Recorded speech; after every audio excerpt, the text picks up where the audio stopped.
ఒక ఎస్ఐ, ఒక మహిళా కానిస్టేబుల్, మరో యువకుడు ముగ్గురు కలిసి ఒకేసారి చనిపోవడం, ఒక చెరువులో వీళ్ళ ముగ్గురి డెడ్ బాడీలు దొరకడం అనేది రెండు తెలుగు రాష్ట్రాల్లో కూడా సంచలనం సృష్టించింది. అసలు ఎందుకు ఈ ముగ్గురు ఒకేసారి చనిపోయారు?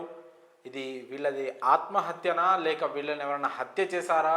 అసలు వీళ్ళ ముగ్గురికి ఉన్న సంబంధం ఏంది? ఈ కేసుకి సంబంధించి ఇలా ఎన్నో ప్రశ్నలు అయితే అందరిలో ఉన్నాయి. అయితే తాజాగా వీళ్ళ ముగ్గురి డెత్ మిస్టరీకి సంబంధించి కొన్ని చిక్కుముళ్ళు అయితే ఇప్పుడిప్పుడే వెడుతున్నాయి. తాజాగా వీళ్ళ ముగ్గురి పోస్ట్ మార్టంకి సంబంధించి రిపోర్ట్ అయితే వచ్చింది. అందులో వీళ్ళిద్దరూ నీట మునిగి ఊపిరాడక చనిపోయినట్లయితే పోస్ట్ మార్టం నివేదికలో పేర్కొన్నారు. సో ఒంటిపైన కూడా ముగ్గురి శరీరాలపై కూడా ఎలాంటి గాయాలు లేవని కూడా పోలీసులు అయితే వెల్లడించడం జరిగింది. ఈ నెల 26న ఈ ముగ్గురు కూడా ఆత్మహత్య చేసుకున్నారా లేదా హత్యకు గురయ్యారా అనే విషయం తెలియదు, కానీ ఘటన మాత్రం 26 తారీఖు అయితే చోటు చేసుకుంది. 25న తారీఖు మధ్యాహ్నం నుంచి వీడి ముగ్గురి ఫోన్లు కూడా స్విచ్ ఆఫ్ రావడంతో అక్కడి నుంచి పోలీసులు అలాగే మిగతా లేడీ కానిస్టేబుల్ అలాగే మరో అబ్బాయి యువకుడి ఒక కుటుంబ సభ్యులు పోలీసులను ఆశ్రయించడంతో పోలీసులు, పైగా స్విచ్ ఆఫ్ అయిన ఫోన్ ఎస్ఐజీ కాబట్టి పోలీసులు కూడా ఈ కేసుని ఛాలెంజింగ్గా తీసుకొని వెంటనే ఫోన్ టవర్ లొకేషన్ ఆధారంగా, సిగ్నల్స్ ఆధారంగా ఎక్కడ ఆగారని తెలిస్తే కామారెడ్డిలోని అట్లూరు ఎల్లారెడ్డి చెరువు వద్ద వీళ్ళు ఫోన్లు లొకేషన్ ఉన్నట్లయితే పోలీసులు గుర్తించారు. అక్కడికి వెళ్ళి సెర్చ్ చేయగా మొదటగా లేడీ కానిస్టేబుల్ శృతి అలాగే మరో యువకుడు కంప్యూటర్ ఆపరేటర్గా పనిచేస్తున్న నిఖిల్ మృతదేహాలు అయితే ఆ చెరువులో అయితే లభించాయి. ఆ మరుసటి రోజు ఎస్ఐ సాయి కుమార్ మృతదేహం కూడా అదే చెరువులో లభించింది. అసలు ఈ ముగ్గురు ఆ చెరువు వద్దకు ఎందుకు వెళ్ళారు?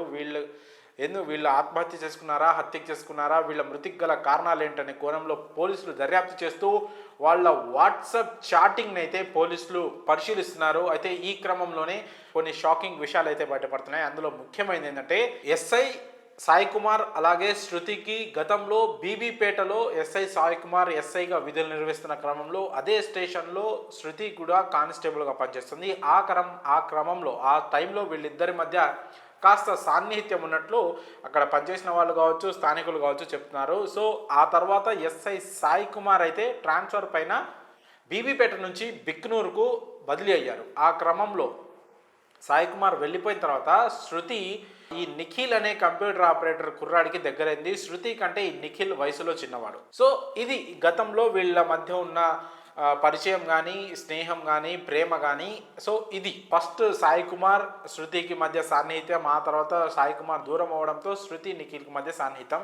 ఆ తర్వాత ఇప్పుడు రీసెంట్గా జరిగింది ఏంటంటే వీళ్ళు ముగ్గురు మాట్లాడుకొని, సో ఇప్పుడు శృతి విషయంలో సాయి కుమార్ నిఖిల్కి గొడవైందా లేదంటే సాయి కుమార్కి శృతికి గొడవైందా అనే విషయం పైన ఇంకా క్లారిటీ లేదు. అయితే శృతి ఇంకా నిఖిల్ ఇద్దరి వాట్సాప్లను కనుక పరిశీలిస్తే అయితే శృతి నేను ఆత్మహత్య చేసుకుంటానని చెప్పడంతో నిఖిల్ నేను కూడా చేసుకుంటాను, ఇద్దరం కలిసే చేద్దామని ఇద్దరు చాటింగ్ చేసుకున్నట్లయితే వాళ్ళ చాటింగ్ హిస్టరీలో అయితే పోలీసులు గుర్తించడం జరిగింది. సో ఈ క్రమంలోనే మరి ముగ్గురు ఈ విషయం మీద మాట్లాడుకోవడానికి ఒక చోట కలిశారా లేదా ఆత్మహత్య చేసుకోవడానికి కలిశారా లేదా ఈ ముగ్గురిలో ఒకరు ఇద్దరిని చంపేసి చెరువులో పడేసి ఆ తర్వాత వాళ్ళు కూడా ఆత్మహత్య చేసుకున్నారా అనే క్వశ్చన్లు అయితే రైజ్ అవుతున్నాయి. మొత్తానికైతే ఇందులో తెలిసిన విషయం ఏంటంటే ముందుగా వీళ్ళు 25వ తారీఖు బిక్కనూరు నుంచి ఇటు అట్లూరు వరకు ఎల్లారెడ్డి చెరువు వరకు వచ్చిన క్రమంలోనే మధ్యలో ఒక డాబా దగ్గర ఆపి మధ్యాహ్నం పూట భోజనం కూడా చేయడం జరిగింది వీళ్ళు ముగ్గురు కలిసి. ఆ తర్వాత ఎస్ఐ సాయి కుమార్ కారులోనే ముగ్గురు ప్రయాణించి ఎల్లారెడ్డి చెరువు వరకు అయితే రావడం జరిగింది. అందులో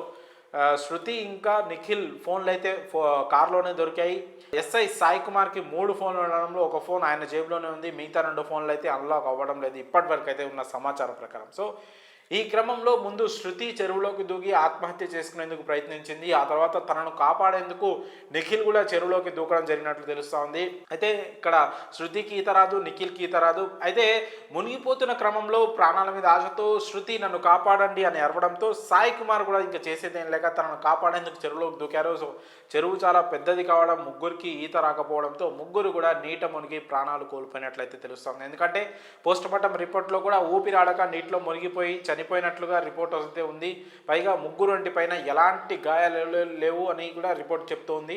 సో ఒకవేళ గొడవ జరిగి ఉంటే ముగ్గురి మధ్య ఎవరికైనా సో ఖచ్చితంగా ఏవైనా గాయాలు కానీ నెట్టుకోవడం ఇలాంటి దెబ్బలు తగ్గడం కానీ ఉండేవి. అది లేదు కాబట్టి మరి ప్రమాదవశాత్తు అంటే శృతి ఆత్మహత్యయత్నానికి ప్రయత్నించిన క్రమంలో వీళ్ళిద్దరూ కాపాడేందుకు దూకి చనిపోయారు ముగ్గురు, లేదా వీళ్ళని ఎవరైనా తోసేసి ఆ తర్వాత మిగతా వాళ్ళు కూడా దూకేశారా అనేది మాత్రం ఇంకా సస్పెన్స్గానే ఉంది. దానిపైన అయితే ఎలాంటి పక్కా సమాచారం అయితే లేదు. అయితే వీళ్ళ నేపథ్యాలు మాత్రం చాలా బాధ కలిగించేలా ఉన్నాయి. సరే ముగ్గురులో ఎవరిది తప్పు, అసలు ఫస్ట్ ఇక్కడ స్టోరీ స్టార్ట్ అయింది అనేది ఇంకా క్లారిటీ రాలేదు. వీళ్ళకి సంబంధించిన ఫోన్లు కానీ వీళ్ళకి సంబంధించిన బంధువులు కానీ పూర్తి విషయాలను వెల్లడించిన తర్వాత దీనిపైన ఒక క్లారిటీ వచ్చే అవకాశం ఉంది. అయితే ఎస్ఐ సాయి కుమార్ చాలా పేద కుటుంబం నుంచి ఎంతో కష్టపడి వచ్చి ఎస్ఐ ఉద్యోగం అయితే సాధించడం జరిగింది. ఆయన 2022లో లవ్ మ్యారేజ్ కూడా చేసుకున్నారు. ప్రస్తుతం వాళ్ళ భార్య 5 నెలల గర్భవతిగా కూడా ఉన్నారు. సో ఇది చాలా విషాదకరమైన వార్త వాళ్ళ కుటుంబానికి, అలాగే వాళ్ళ భార్యకి. ఇంకా శృతి గతంలో వివాహం చేసుకొని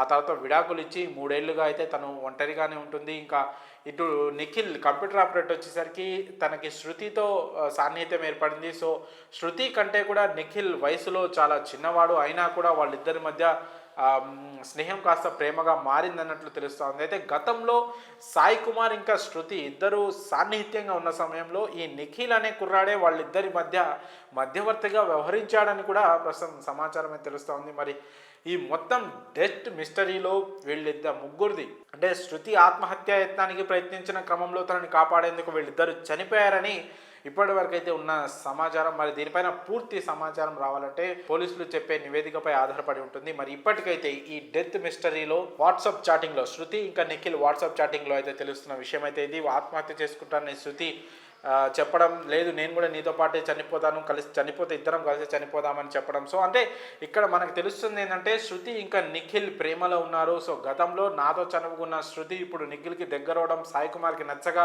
వాళ్ళిద్దరిని వారించడానికి ఆయన ప్రయత్నం చేసిన క్రమంలో సరే ఇక్కడ ఏదైనా గొడవ జరిగినట్టు ముగ్గురి మధ్య వాగ్వాదం జరిగినట్లయితే మనకి తెలుస్తూ ఉంది. మరి ఈ డెత్ మిస్టరీకి పూర్తి క్లారిటీ రావాలంటే మరికొంత సమయం పట్టే అవకాశం ఉంది. మరి ముగ్గురు SI Sai Kumar, lady constable Shruti, ఇంకా కంప్యూటర్ ఆపరేటర్ నిఖిల్ మృతిపై మీ అభిప్రాయాన్ని కామెంట్స్ రూపంలో తెలియజేయండి.